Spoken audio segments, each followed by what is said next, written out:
अस्सलाम दोस्तों, भारत और न्यूजीलैंड के बीच टेस्ट सीरीज का आखिरी test match Wankhede cricket stadium में 1 नवंबर से शुरू हो रहा है और टीम इंडिया के लिए कड़ा चैलेंज ये है कि आखिरी टेस्ट मैच जीत के बॉर्डर गावस्कर सीरीज खेलने के लिए कुछ मोराल को बेहतर किया जाए। खासकर बड़ा चैलेंज है गौतम गंभीर का, जो एक वर्ल्ड चैंपियन टीम इंडिया के कोच बने, मगर उनकी कोचिंग में 32 बरस बाद श्रीलंका के हाथों पहले वनडे सीरीज हारे, फिर 12 बरस के बाद अपने घर के अंदर टेस्ट सीरीज हारे और कुल मिला के कुछ 18 टेस्ट सीरीज बनती हैं, जिसके बाद भारत हारा है और हारा है न्यूजीलैंड से, जो कोई उम्मीद नहीं कर रहा था। शायद न्यूजीलैंड भी इतना भरोसा ना कर रहे हो कि हम इंडिया के अंदर इंडिया को हरा सकते हैं। मगर अब टीम इंडिया के लिए 3-4 कड़े चैलेंजेस हैं। मगर सबसे पहले बात करते हैं जो इंडियन मीडिया ने दिया कि उनके सबसे बड़े बॉलर जसप्रीत बुमराह को रेस्ट दिया जा सकता है। वो बुमराह जिन्होंने बांग्लादेश के खिलाफ 2 टेस्ट मैच में 11 ली थी, मगर न्यूजीलैंड के खिलाफ 2 टेस्ट मैचेस में उनकी 3 विकेट्स हैं और आखिरी टेस्ट मैच वो विकेटलेस रहे थे। 41 ओवर्स किए हैं कुल मिला के उन्होंने, अगरचे आखिरी टेस्ट मैच में उन्होंने शायद 8 और 6 यानी 2 इनिंग्स में 14 ओवर्स किए हैं और काफी लंबे टाइम पीरियड के बाद ऐसा हुआ कि जसप्रीत बुमराह विकेटलेस रहे हो किसी टेस्ट मैच के अंदर। आई डोंट थिंक सो, मैंने चेक नहीं किया, शायद उनका कोई ऐसा मैच हुआ ही ना हो।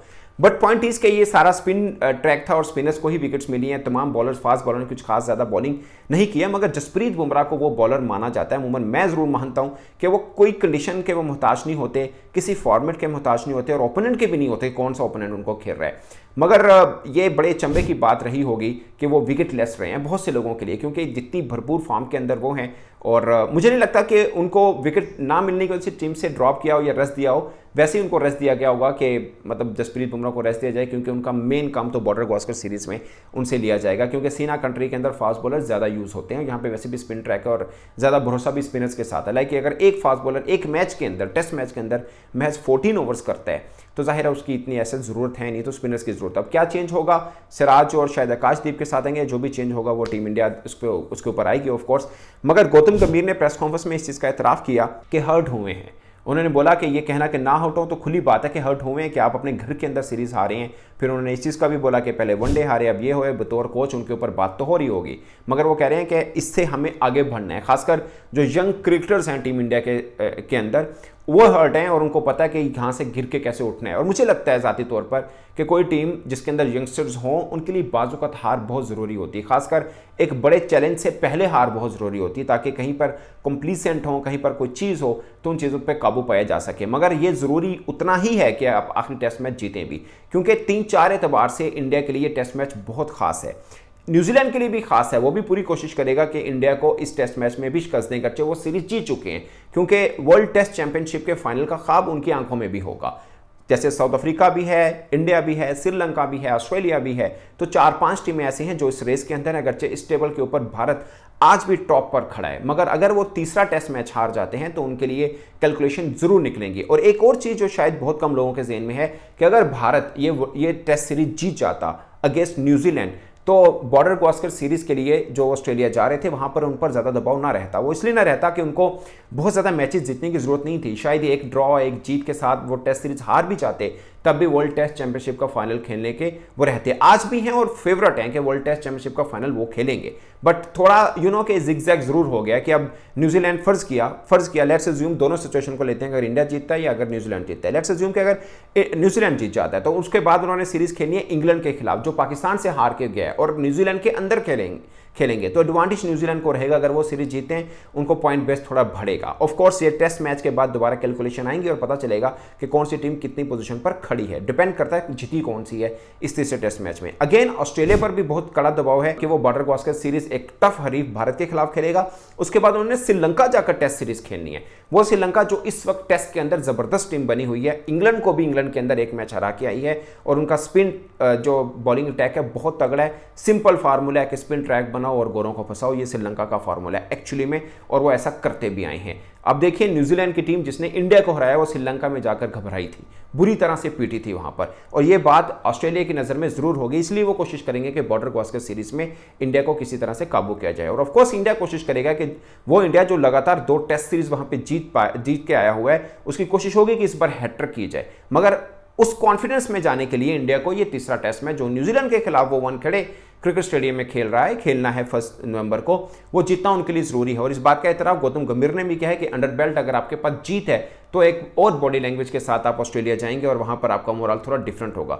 मेरा यह मानना है कि हार के बाद भी आप गिर के तो नहीं जाएंगे, बट थोड़ा कॉन्फिडेंस में शेक तो जरूर आता है कि आप एक टेस्ट सीरीज अपने घर में हारे हैं और एक सख्त हरीफ के घर में जाकर आप उनसे खेल रहे हैं। लाइक आप ऑस्ट्रेलिया न्यूजीलैंड का कंपैरिजन करें तो ऑस्ट्रेलिया एक टफर ओपोनेंट है। तो इंडिया के लिए बहुत ज़रूरी है ये टेस्ट मैच जीतना मोरल बूस्टिंग के लिए। सीरीज हार चुके हैं, मगर ये ज़्यादा शायद मुझे लगता है कि और रहेगा कि आप 3 टेस्ट मैच यानी आप क्लीन स्वीप हारे हैं न्यूजीलैंड के खिलाफ अपने घर में, तो शायद ये ज़्यादा उनके लिए हर्टिंग हो। मुझे लगता है कि बहुत से खिलाड़ी के ऊपर दबाव रहेगा। अगरचे जायसवाल अच्छा खेले हैं, मगर विराट कोहली और रोहित शर्मा इन दोनों के ऊपर थोड़ा दबाव जरूर रहेगा, क्योंकि ड्यू है इनके ऊपर एक बड़ी इनिंग। और दोनों ऐसे हैं कि उन दोनों में से किसी एक का बल्ला चला तो कहानी तब्दील होकर रह जाएगी टीम इंडिया के लिए। ऑफ कोर्स न्यूजीलैंड के पास अहम हथियार उनका सेंटनर है, और बहुत से लोग हैरान है कि इंडिया स्पिनर्स के हाथों आउट हो रहा है। अगरचे इंडिया के बहुत से फॉर्मर क्रिकेटर्स इस बात पर बात कर रहे हैं कि ये बात पुरानी है कि इंडियन खिलाड़ी स्पिनर्स को अच्छा खेलते हैं, अब के जो हैं वो अच्छा नहीं खेलते। T20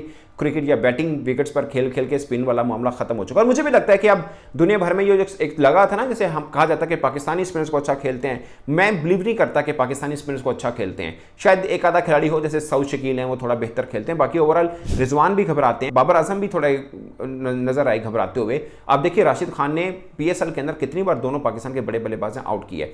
इसके अलावा आप शान मसूद जो कप्तान है वो थोड़ा घबराते हैं। सेम इंडिया के मुझे लगता है कि विराट कोहली स्पिनर्स को अच्छा खेलते हैं, रोहित शर्मा अच्छा खेलते हैं, मगर रैकेट पिछले जो कम अरसे हैं उसमें भी ज़्यादा अच्छा नहीं है स्पिनर्स के अगेंस्ट। श्रीलंका के अंदर भी फंसे हैं और यहाँ पे टेस्ट सीरीज के अंदर भी फंस रही हैं वो।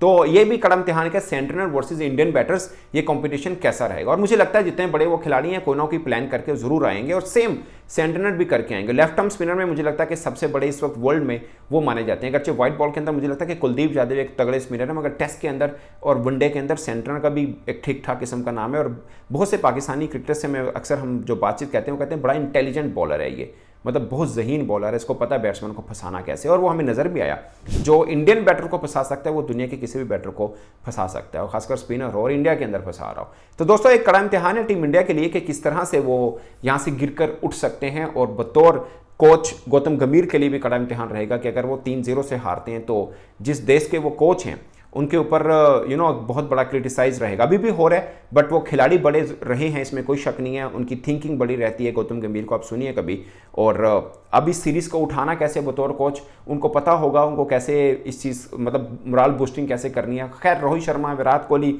इस कद के क्रिकेटर्स को ज़्यादा समझाने की ज़रूरत रहती नहीं है। अब ये 3-4 बड़े दिमाग मिलकर इस मैच में से कैसे निकल के बाहर आती हैं वो सब इसका इंतजार करेंगे, और बड़ी नज़रें रहेंगी वानखेड़े क्रिकेट स्टेडियम के इस टेस्ट मैच के अंदर कि कौन सी टीम बाजी पलट सकती है। क्योंकि कैलकुलेशन देखें तो ये बड़ा इंटरेस्टिंग मैच हो चुका है न्यूजीलैंड के लिए भी, इंडिया के लिए भी, इन दोनों के लिए आइंदा जो सीरीज़ खेल रही हैं उस एतबार से भी। और बहुत सी टीमें दूसरों की भी नज़र रहेगी, खासकर ऑस्ट्रेलिया की भी, श्रीलंका और साउथ अफ्रीका की भी, क्योंकि ये वो टीमें हैं जो कंटेंशन में हैं वर्ल्ड टेस्ट चैंपियनशिप के लिए भी। उनमें से एक टीम ऑस्ट्रेलिया वो है जो इंडिया के खिलाफ होम सीरीज खेलेगी बॉर्डर गावस्कर के तौर पर भी। तो बहुत से लोग, आपको याद होगा बहुत सी बातें हो रही थी, ऑस्ट्रेलियन क्रिकेटर्स ने बातें की थी, एक एक खिलाड़ी को लेकर पॉडकास्ट हो रहा था कि विराट कोहली डेंजरस हैं, जायसवाल का जिक्र, बुमराह का जिक्र, रोहित शर्मा का। तो ये एक टेम्पो बना हुआ था स्टार स्पोर्ट्स के ऊपर। आप देखें रोजाना की बुनियाद के ऊपर नई नई चीज़ें आ रही थी कि India versus Australia, Australia cricketers Indian cricketers पे बातें कर रहे थे, और वो बातें ठीक भी हैं। आज भी वो दबदबा रहेगा, ऐसा नहीं है कि हारने के बाद वो दबदबा कम हो जाएगा, क्योंकि ऑजीज हैं वो कंसिडर करते हैं कि इंडिया एक तगड़ी टीम है। खासकर एशिया के अंदर वो वही टीम है जिसने ऑस्ट्रेलिया को 2 बार टेस्ट हराया है, 2 बार टेस्ट सीरीज हराई एक्चुअली में। हमने तो खैर 96 में या 95 में आखिरी बार टेस्ट मैच हराया हुआ है। तो ये एक रहेगा थोड़ा सा ऑस्ट्रेलिया के लिए भी कि इंडिया किस बॉडी लैंग्वेज के साथ उनके खिलाफ खेलने आता है, और न्यूजीलैंड के हाथों अपने घर में हारने वाली टीम ऑस्ट्रेलिया के अंदर ऑस्ट्रेलिया का मुकाबला किस तरह से करेगी, इसका बहुत डिपेंड करेगा इस वानखेड़े टेस्ट के अंदर भी। तो दोस्तों इस पर आप अपनी राय कमेंट बॉक्स में जरूर बताइएगा। मैं तो सही इतना ही इजाज़त दीजिए, अल्लाह हाफिज़।